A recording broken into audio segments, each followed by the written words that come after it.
সবাইকে শুভ নববর্ষের অনেক অনেক শুভেচ্ছা ও অনেক অনেক ভালোবাসা জানিয়ে আজকের ব্লগটা শুরু করলাম। আজকে তোমাদের সাথে এমন একটা ট্রিক্স শেয়ার করব, সেটা কিনা আগে কোনোদিনও তোমাদের সাথে শেয়ার করা হয়নি, কিন্তু আজকে ভাবলাম না, এই ট্রিক্সটা তোমাদের সাথে শেয়ার করাই যেতে পারে। এদিকটাই দেখো, এই যে সকালের কাজকর্ম সমস্তটাই শেষ করে নিয়েছি, তারপরে যে রান্না করতে চলে এলাম।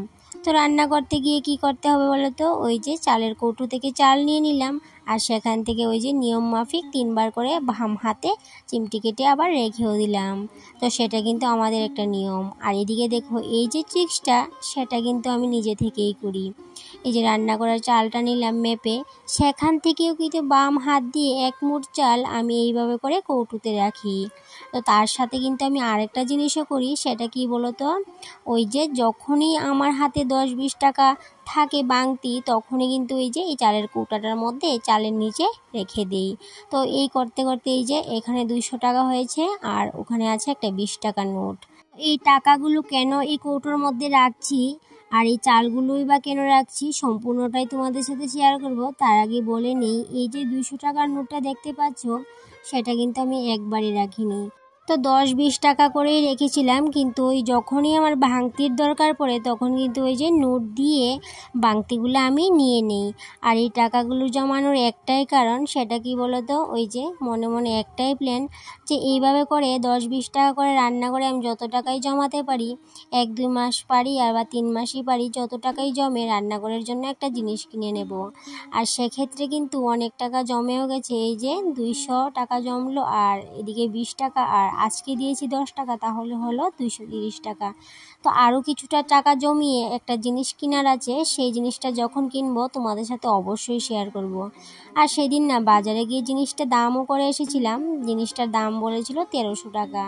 কিন্তু ওই যে রান্নাঘরের জিনিস কিনতে তো আমি অনেকটাই ভালোবাসি, সেটা তো তোমরা জানো। তাই জন্য কিন্তু যে সবসময় তো আর হাতে টাকা থাকে না, তাই জন্য এই ট্রিক্সটা আমি ফলো করি, যে রান্নাঘরে কিছু কিছু টাকা জমিয়ে রাখি। তারপর যখন অনেক মাস পরে কিছু টাকা জমে যায়, তখন কিন্তু বড় ধরনের একটা জিনিস কিনতেই পারি। তো তোমাদের সাথে আরেকটা জিনিস শেয়ার করব। এই যে আমার ফ্রিজটা দেখতে পাচ্ছ, এই ফ্রিজটাও কিন্তু এইভাবে বুদ্ধি করেই আমি কিনেছিলাম। পুরো 15,000 টাকা নিয়েছিল ফ্রিজটা কিনতে, কিন্তু 15,000 টাকা থেকে 500 টাকা কম দেওয়া হয়েছিল, কারণ কি দোকানদার কিন্তু মেনে গিয়েছিল। ওই যে 14,500 টাকা দিয়ে এই ফ্রিজটা কিনেছিলাম। আর এই ফ্রিজটা কিনেছিলাম 2014 সালে। তো অনেক বছর আগেকার কথা, কিন্তু এই সময়ে যদি এই ফ্রিজটা কিনতে যাই বাজারে, আমার মনে হয় অনেক দাম নেবে। তো যাই হোক বন্ধুরা, সেটা আর বলবো না, সেটা বাদ দিয়ে আর একটা কথা তোমাদের সাথে বলছি। সেটা কি বলো তো, ওই যে কৌটোর মধ্যে চাল জমানোর ব্যাপারটা, সেটা তোমাদের সাথে শেয়ার করছি। সেটা কি বলো তো, ওই যে রান্না করার জন্য যেই চালটা নিই, সেখান থেকে 1 মুঠ চাল আমি কৌটোতে রেখে দিই। প্রতিদিনই কিন্তু রাখি।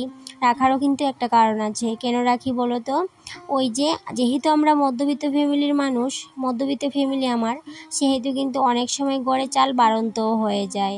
তাই জন্য গড়ে যেহেতু চাল বাড়ন্ত হওয়া ভালো নয়, এই যে চালের কৌটোর মধ্যে একদম চাল খালি হওয়া একদমই ভালো নয়, সেক্ষেত্রে কিন্তু আমি কি করি বলো তো, ওই যে আধ মুঠ করে চাল রাখি এই যে কৌটোর মধ্যে পড়ে। তখন কিন্তু যখনই দেখি যে ড্রামের মধ্যে চাল বাড়ন্ত, হঠাৎ হঠাৎ কি হয় বলো তো, সবসময় কিন্তু আর সঙ্গে সঙ্গে চাল আনা হয় না।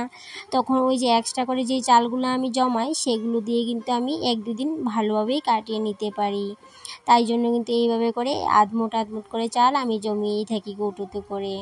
তো যাই হোক বন্ধুরা, আমার চালের ড্রামে কিন্তু কখনোই চাল বাড়ন্ত হয় না, যেহেতু আমি একটু বুদ্ধি করে চালটা আলাদা করে সরিয়ে রাখি, আর সেটা কিন্তু গণার মধ্যে ধরিও না।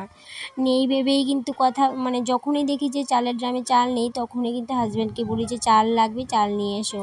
তো তার আগেই কিন্তু আমি চালগুলো ওই যে কৌটোর মধ্যে জমিয়েছিলাম, সেটা ড্রামের মধ্যে রেখে দিই, আর সেটা দিয়ে কিন্তু 1 বেলা 2 বেলা অনায়াসেই কিন্তু চলে যায়। এইভাবেই আমি আমার ভাঙাচোরা মডুলার কিচেনটাই 2-1টা ট্রিক্স ফলো করে রান্নাঘরটা সবসময় কিন্তু লক্ষ্মীমন্ত করে রাখি। তার সাথে চালের পাত্রটাও কিন্তু কখনো কিন্তু একদম খালি করি না, সবসময় পূর্ণ থাকে। আর এদিকটাই দেখো, বিকেলে সমস্ত কাজবাজ রান্নাঘরে শেষ করে বিকেলবেলায় চলে আসলাম চড়ক মেলাতে। বিকেলবেলা না একদম সন্ধে হয়ে গেছিলো, কারণ কি এখন তো চড়ক মেলা শুরু হতে হতে সন্ধে হয়ে যায়, তাই জন্য কিন্তু ওই যে দেরি করে চড়ক মেলাতে আসলাম। আর এদিকটায় দেখো এসেই দেখি কত দোকান বসেছে, এত এত সুন্দর জিনিস উঠেছে কি বলবো তোমাদের, মানে কিনতেই ইচ্ছে করছিল, কি কিনবো কি না দেখে কিন্তু অনেকটাই ভালো লেগেছিল। তো যাই হোক, অনেক কিছু কেনা হলো, সেটা কিন্তু তোমাদের সাথে অবশ্যই শেয়ার করব, তবে সেটা কিন্তু অন্য একটা ব্লগে। আর এদিকটাই দেখো যারা মেলা করছে তারা এই যে সন্ন্যাসী যারা কত কত নিয়ম পালন করছে। এদিকটাই দেখো এই যে টিউবটা এখন কিন্তু ভেঙে নেবে, ভেঙে তারপর কিন্তু এই যে দাঁত দিয়ে কামড়ে কামড়ে চিবিয়ে চিবিয়ে খাবে। এক ফোঁটাও কিন্তু রক্তও বের হয়নি, মানে দেখে অবাক লাগলো, মন্ত্রর কত জাদু, সেটা কিন্তু না দেখলে বিশ্বাসই করা যায় না। এদিকে দেখো কি করে পুরো টিউবটা কিন্তু কামড়ে কামড়ে দাঁত দিয়ে সমস্তটাই কিন্তু ভাঙলো, তারপরেও কিন্তু এক ফোঁটা ঠুঁটো কাটেনি, কিছুই কিন্তু কাটেনি। তো এই যে এই নিয়মগুলো দেখলে সত্যিই কিন্তু শরীর শিউরে ওঠে, মানে দেখলে বিশ্বাস হয় যে ঠাকুরের প্রতি বিশ্বাস আসে যে সত্যি কিন্তু ঠাকুর আছে। আর এদিকে দেখো এই যে এই নিয়মগুলো দেখলাম, আর সবগুলা কিন্তু দেখা হয়নি, আর একটা নিয়ম দেখেছি, ওই যে শিবগুড়ির নাচটা দেখলাম, আর তারপরে কিন্তু কালীর নাচ আরও কত কিছু করলো নিয়ম, সেগুলো কিন্তু সবগুলা দেখা হয়নি। আর এই যে নিয়মটা দেখছি, এই নিয়মটার পরে কিন্তু ওই যে শিবগুড়ি চলে আসলো, শিবগুড়ির নাচটাও কিছুক্ষণ দেখলাম, তারপর এত গরম দিয়েছে সেই গরমে কিন্তু আর বেশিক্ষণ দাঁড়িয়ে থাকতে পারিনি, আর সবটা কিন্তু দেখাও হয়নি। তো যাই হোক বন্ধুরা, মেলাতে কিন্তু এসেছি আমি, আমার ছেলে, বৌদি, তারপর আমার ভাইপু, তো আমরা চারজনে এসেছিলাম। মেলা টেলা দেখে কিন্তু সোজা চলে গেলাম বাবার বাড়িতে। তো রাতের বেলা আর বাবার বাড়িতে থাকিনি, যেহেতু সংক্রান্তি, সেই উপলক্ষে কিন্তু বাড়িতে চলে গেলাম। তো যাই হোক বন্ধুরা, আজকের ভিডিওটা এই পর্যন্তই থাকলো, আবার দেখা হবে পরবর্তী কোনো একটা ব্লগে। ততক্ষণে তোমরা ভালো থেকো, সুস্থ থেকো, টাটা।